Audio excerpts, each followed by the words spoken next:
छोटे से गांव में एक लड़की जिसका नाम ज़ैनब था अपनी दादी के साथ एक पुराने और प्रासरार घर में रहती थी।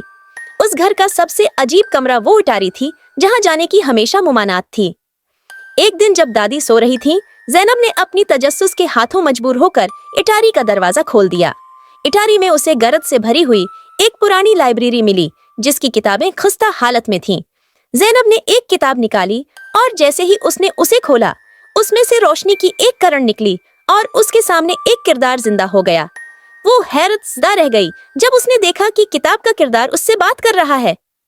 ये लाइब्रेरी जादुई थी जहाँ की हर किताब में छिपे हुए किरदार हकीकत में जिंदा हो सकते थे अगर उन्हें जोर से पढ़ा जाए।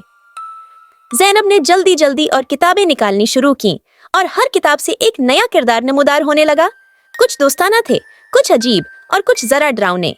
एक दिन ज़ैनब ने गलती से एक ऐसी किताब खोल दी जिसमें एक पुराना और ताकतूर जादूगर कैद था।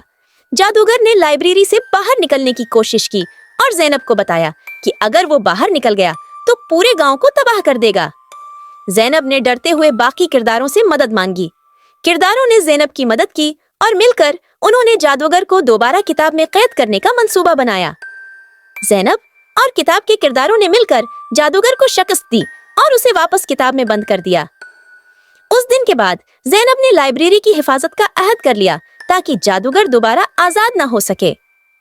ये कहानी हमें सिखाती है कि तजस्सुस कभी कभी हमें मुश्किल में डाल सकता है, लेकिन अगर हम अपने दोस्तों पर भरोसा करें और मिलकर काम करें तो हम सबसे बड़ी मुश्किलों का भी सामना कर सकते हैं।